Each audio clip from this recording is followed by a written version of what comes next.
l'article 4 qui précise, comment dirais-je, entre dans le détail des questions militaires. En particulier, des questions de sécurité. L'article 4 précise que les deux États sont convaincus du caractère indissociable de leurs intérêts de sécurité et qui font converger de plus en plus leurs objectifs et politiques de sécurité et de défense. Il est question également qu'ils se prêtent aide et assistance par tous les moyens dont ils disposent.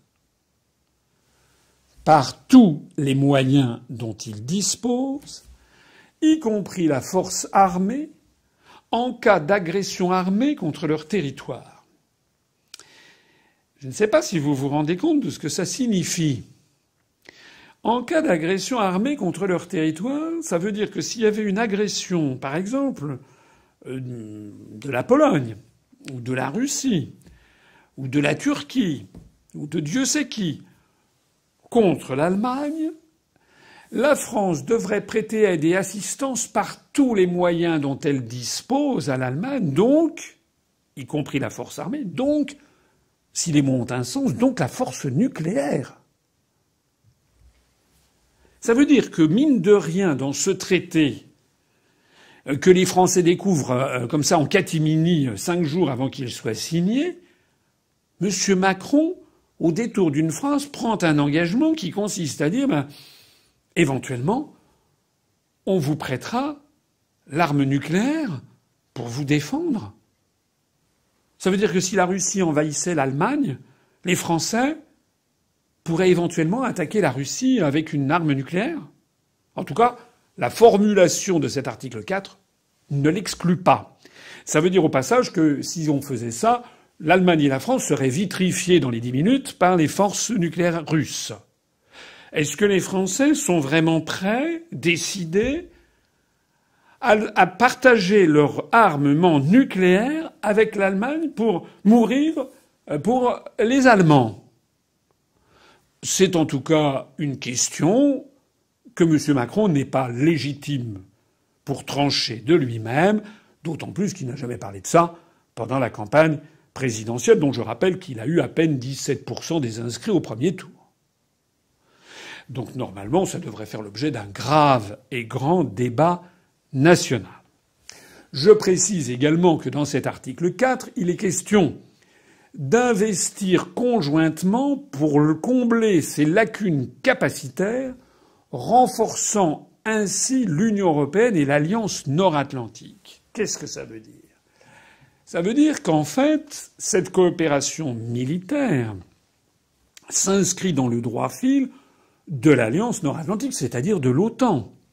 C'est une nouvelle trahison fondamentale de la pensée de Charles de Gaulle et de la pensée qui avait animé le traité franco-allemand de l'Élysée du 22 janvier 1963, dont Macron, tel un escroc intellectuel, se prévaut, puisque justement, de même que Charles de Gaulle n'avait pas mentionné ni les États-Unis, ni le Royaume-Uni, ni le GATT, l'accord général sur les tarifs et le commerce, Charles de Gaulle avait bien pris soin de refuser la mention de l'OTAN, puisque justement la pensée gaullienne consistait à vouloir séparer l'Allemagne de la tutelle américaine. Je renvoie encore une fois à ma conférence Qui gouverne la France, qui est assez longue, mais que vous trouverez sur Internet si vous voulez approfondir la question, à bien comprendre le sujet. Donc en fait, il s'agit d'une nouvelle trahison du traité de l'Élysée, trahison qui d'ailleurs avait été opérée en juin 1963, comme je le disais tout à l'heure, lorsque les députés du Bundestag avaient précisément ajouté un protocole interprétatif dans lequel ils mentionnaient que l'Allemagne voulait travailler dans le cadre du traité de l'Atlantique Nord avec les États-Unis d'Amérique, etc., etc.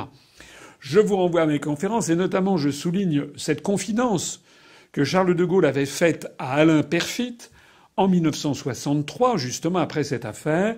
De Gaulle avait dit à Peyrefitte « Les Allemands avaient été mon grand espoir, ils sont mon grand désappointement ». De Gaulle avait compris que sa stratégie qui consistait à faire cause commune avec l'Allemagne pour mieux se distendre des États-Unis était vouée à l'échec puisque les Allemands avaient voulu réintroduire l'OTAN. Ben là, on peut être certain que c'est la même chose. On peut être certain que c'est Madame Merkel qui a réintroduit cette idée d'alliance nord-atlantique. Je rappelle, je l'ai déjà dit, notamment dans cette conférence, que en 2004, sauf erreur de ma part, Gerhard Schröder, le chancelier d'Allemagne, avait signé avec le président américain George W. Bush une alliance germano-américaine pour le XXIe siècle, das Deutsch-Amerikanische Bündnis für das 21. Jahrhundert, c'est comme ça qu'on dit en allemand, et que Mme Merkel, 2 ans après, était venue confirmer son accord. C'est-à-dire que pour l'Allemagne, l'alliance avec la France est une alliance de seconde zone. À l'évidence, Macron n'a toujours pas compris. Macron croit que dans ce qu'on appelle le couple franco-allemand, ce couple franco-allemand n'existe pas puisque pour l'Allemagne, il y a un couple germano-américain qui passe avant toute autre chose. J'ai déjà eu l'occasion d'expliquer pourquoi. Parce que les Américains sont des anglo-saxons. Anglo-saxon, ça veut dire anglo-saxon. Saxon, ça veut bien dire ce que ça veut dire. Ça veut donc dire des liens avec l'Allemagne.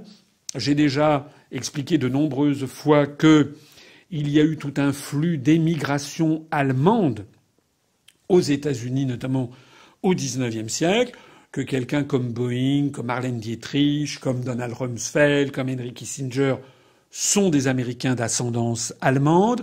J'ai déjà expliqué qu'il y a, notamment dans les États du nord-centre des États-Unis, comme le Wisconsin, le Minnesota, le Montana, des fortes communautés d'origine allemande, parfois la moitié de la population.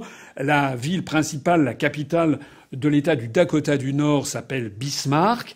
Il y a donc des liens très étroits entre les Américains et les Allemands, ce que Macron, semble-t-il, ne comprend toujours pas. J'ajoute aussi d'ailleurs, ne l'oublions pas, et qu'il y a aussi des forces militaires américaines qui sont présentes sur le sol allemand encore aujourd'hui, et que donc l'Allemagne est un pays sous liberté surveillée. Voilà. En attendant, M. Macron trahit l'esprit du traité franco-allemand de l'Élysée dont il ose se prévaloir. Mais ce que je ne vois pas là-dedans, c'est qu'est-ce qu'apporte l'Allemagne en échange de cet engagement où peut-être, si l'on comprend bien l'article 4, la France apporterait son parapluie militaire français, notamment son parapluie nucléaire. Qu'apporte l'Allemagne à cet engagement ? Moi, je ne vois rien. Alors on poursuit. Il y a un 3e alinéa dans cet article 4 qui précise que les 2 États s'engagent à renforcer encore la coopération entre leurs forces armées en vue d'instaurer une culture commune et d'opérer des déploiements conjoints. Ils intensifient l'élaboration de programmes de défense communs. Ils entendent favoriser la compétitivité et la consolidation de la base industrielle et technologique de défense européenne. Ils sont en faveur de la coopération la plus étroite possible entre leurs industries de défense sur la base de leur confiance mutuelle. Qu'est-ce que ça veut dire ? Ça veut dire, si l'on comprend bien les mots, que la France s'apprête à apporter dans la corbeille de la mariée, eh bien, sa base industrielle et technologique. Dieu sait si en France nous avons des industries de défense qui sont, ou qui étaient, mais qui sont encore largement à la pointe.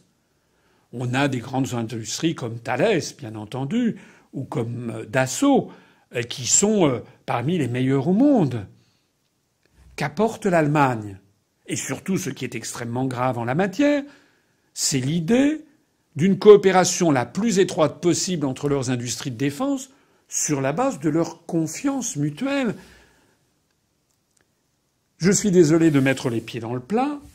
D'ailleurs, nous l'avons déjà fait à l'UPR par un dossier remarquable de prémonition de Vincent Brousseau qui date de juillet 2017, il y a plus d'1 an et demi, que je vous conseille d'aller lire sur notre site sur les Euronukes.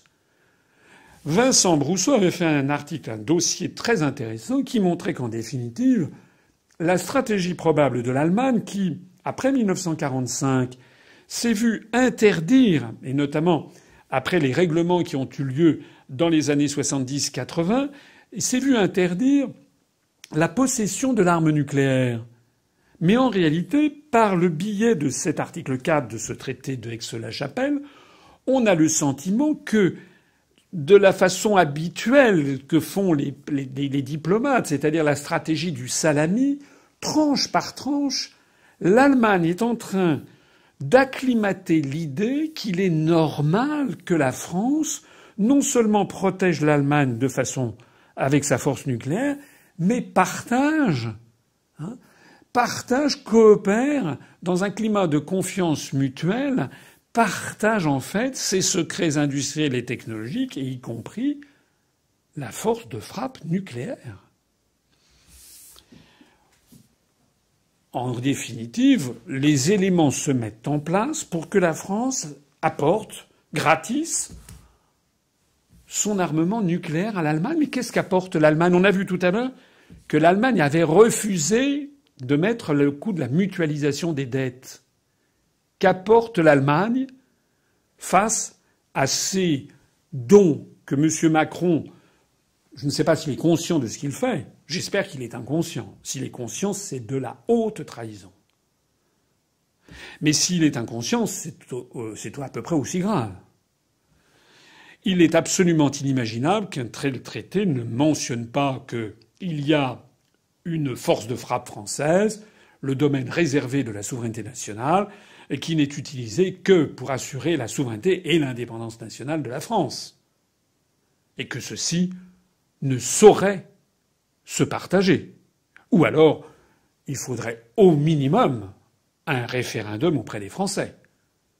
Et il faudrait au minimum qu'un cadeau aussi extravagant s'accompagne du fait que les Allemands se sentent complètement solidaires de la France dans tous les domaines, à commencer par l'endettement, à commencer aussi par la gestion plus, comment dirais-je, compréhensive du taux de change de l'euro. Cet article 4 précise également une approche commune en matière d'exportation d'armements. On est ravis d'apprendre que la France va donc essayer d'exporter ses armements avec l'Allemagne. Et puis, il est question également que les deux États créent un Conseil franco-allemand de défense et de sécurité. Ça veut donc dire que désormais, il n'y aura plus de possibilité d'avoir une réflexion militaire française qui ne soit que française. Ça veut dire qu'on va demander aux Allemands de mettre leur nez dans nos affaires. Alors nous, on peut dire oui, mais vous mettrez le nez dans les leurs. Oui, mais d'abord, malheureusement, les Français, c'est toujours un petit peu le coq gaulois qui est superficiel. On peut faire confiance aux Allemands, en revanche, pour eux entrer dans le détail. Et puis, qui nous assure que les Allemands, qui ont signé un accord de partenariat stratégique et militaire avec les États-Unis, ne divulgueront pas aux États-Unis, aux Américains, tout ce qu'ils apprennent sur la stratégie française? On est en plein délire. Après l'article 4 vient l'article 5. Et là, cette fois-ci, il est question de coopération en matière de politique étrangère. Les deux États étendent la coopération entre leur ministère des Affaires étrangères, y compris leur mission diplomatique et consulaire. Ça veut dire en particulier que l'on va avoir dans des ambassades, c'est même précisé, la représentation aux Nations Unies, etc., à l'organisation du traité de l'Atlantique Nord, on va pouvoir avoir des diplomates allemands qui seront là et qui parleront éventuellement au nom de la France au Conseil de sécurité. Bon, c'est quand même incroyable.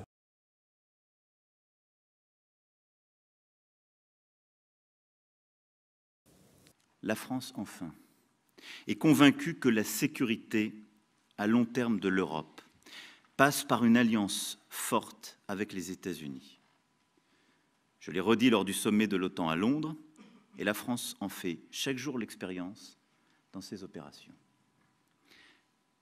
Mais notre sécurité passe aussi inévitablement par une plus grande capacité d'action autonome des Européens. et que le dire, l'assumer, le porter suscite tant de réactions ou tant de doutes, me surprend moi-même. Oui, les vraies questions pour les Européens sont au fond plutôt les questions qu'ils doivent s'adresser à eux-mêmes plutôt qu'aux Américains. Pourquoi ont-ils diminué à ce point leur effort de défense depuis les années 90 ? Pourquoi ne sont-ils plus prêts à inscrire la défense parmi leurs priorités budgétaires et à faire pour cela les sacrifices nécessaires, alors même que les risques s'accumulent ? Arrêtons-nous un instant sur ce passage. D'abord, Macron nous explique qu'il faut absolument être dans le giron de l'OTAN. En quoi, d'ailleurs, il est conforme à l'article 42 du traité de l'Union européenne que je citais précédemment. Mais on ne peut pas dire qu'on va être dans le giron de l'OTAN, dont le siège est à Bruxelles, mais dont les grandes décisions sont prises à Washington, tout le monde le sait, et en même temps, comme dit Macron, en même temps se plaindre d'être sous la domination d'une puissance extérieure. C'est complètement incohérent. Deuxièmement, Macron se plaint de la baisse du budget militaire. Enfin, je me pince ou quoi ? Quand il est arrivé à l'Élysée, qu'est-ce qu'il a fait ?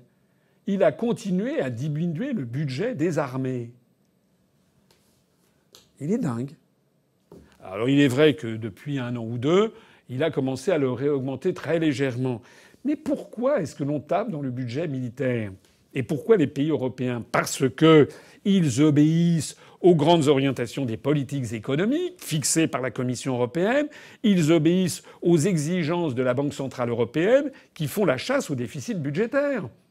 C'est la raison pour laquelle la quasi-totalité, pas tous, l'Allemagne a fait un effort, comme d'habitude, en matière militaire, mais comme la plupart des pays d'Europe, ont dû tailler dans le vif des budgets de tous les ministères, à commencer par le ministère de la Défense. Là, en France, le seuil de crédibilité de l'armée française est tombé en dessous de la barre minimum. Je l'avais dit pendant la campagne présidentielle, il faut en effet réaugmenter les dotations budgétaires du ministère de la Défense. Mais on ne peut pas à la fois augmenter les dotations budgétaires du ministère de la Défense et en même temps donner de plus en plus d'argent à l'Union européenne et en même temps diminuer les budgets de tous les autres ministères à la demande de Bruxelles. En d'autres termes, la politique que M. Macron appelle de ses vœux est incompatible avec notre appartenance à l'Union européenne et à ses injonctions de réduction des déficits budgétaires. Ce qui doit nous guider, c'est bien la réalité des menaces d'aujourd'hui et de demain pour la France et les Français, pour l'Europe et les Européens. Dans l'esprit de Macron, les menaces qui frappent la France et les Français sont les mêmes que les menaces qui frappent l'Europe et les Européens. C'est bien ça. Or, c'est faux. J'ai déjà eu l'occasion de le dire tout à l'heure. Actuellement, je suis désolé de le dire, mais la France a des intérêts géopolitiques qui n'ont rien à voir avec ceux des pays de l'Est. J'en ai déjà parlé tout à l'heure. Les pays de l'Est ont une hantise. Je pense notamment aux pays baltes, à la Pologne. La hantise qu'ils ont, c'est d'être de nouveau menacés par la Russie. La Pologne, à 2 reprises dans son histoire, a été partagée entre l'Allemagne et la Russie. Ces pays veulent le parapluie américain de l'OTAN. Mais nous, la France, pour les raisons que j'exposais tout à l'heure et ce que disait De Gaulle, nous, notre intérêt géopolitique, c'est d'avoir une alliance stratégique avec la Russie pour faire contrepoids au centre européen, pour éviter d'être dominés en réalité par le monde allemand. Donc nos intérêts géostratégiques n'ont rien à voir avec ceux de ses voisins. Lorsque M. Macron dit, comme je le disais d'ailleurs tout à fait au début de cet entretien, lorsque M. Macron parle des menaces contre la France et contre les Français, contre l'Europe et les Européens, il fait semblant de croire que les menaces qui pèsent sur l'Europe et les Européens seraient les mêmes que les menaces qui pèsent sur la France et les Français. Il y a un flou gigantesque sur la définition des menaces, alors que toute pensée stratégique devrait être d'une extrême précision sur qui défend quoi. Parce qu'au bout du compte, l'usage de la force nucléaire, c'est vraiment défendre la nation française. Ça veut dire quoi, ce que fait Macron ? Eh bien, il le précise dans la suite de ce discours, qui a d'ailleurs eu un certain écho dans la presse. C'est le seul point qui a eu d'ailleurs de l'écho. Sur ce point, notre indépendance de décision est pleinement compatible avec une solidarité inébranlable à l'égard de nos partenaires européens. Notre engagement pour leur sécurité et leur défense est l'expression naturelle de notre solidarité toujours plus étroite. Soyons clairs, les intérêts vitaux de la France ont désormais une dimension européenne.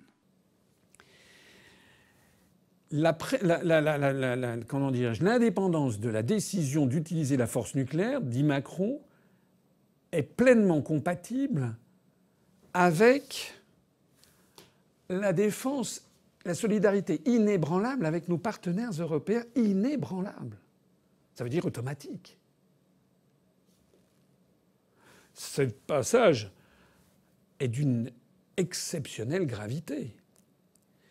Je disais tout à l'heure qu'à Tallinn, à Riga, à Vilnius, dans les capitales des 3 États baltes, règnent des gouvernements membres de l'Union européenne, règnent des gouvernements où un certain penchant pour les théories néo-nazies se fait jour depuis maintenant de nombreuses années.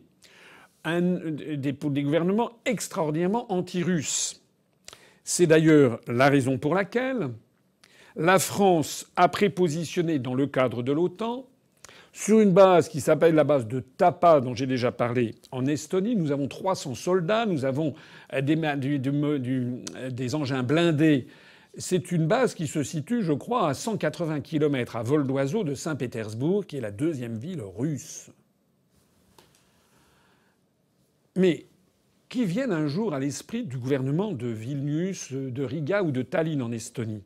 Riga, Tallinn, c'est en Estonie. Riga est en Lettonie, Vilnius en Lituanie. Ou qu'ils viennent à l'esprit du gouvernement de Varsovie. L'idée, d'un seul coup, d'entrer en conflit avec la Russie. Par exemple, sur l'enclave de Kaliningrad, qui est enserrée entre la Pologne et la Lituanie. Qu'est-ce qui se passerait? Du fait de notre solidarité inébranlable, la France pourrait entrer en conflit nucléaire avec la Russie. C'est-à-dire que dans les 5 minutes, la France serait rayée de la carte.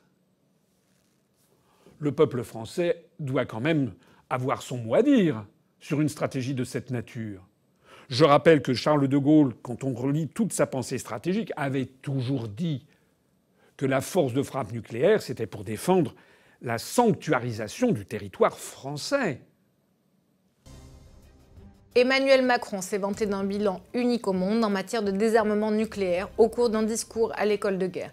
Il a proposé un dialogue stratégique sur le rôle de la dissuasion nucléaire française dans la sécurité de l'Europe. Après le traité d'Aix-la-Chapelle, suggérant la dissuasion nucléaire aux intérêts allemands, c'est maintenant l'Union européenne tout entière que Macron souhaiterait voir défendue par l'arme nucléaire française. Ce qui impliquerait que la France mette l'arme nucléaire dans la balance pour protéger un pays de l'Union européenne qui aurait un conflit avec un pays tiers.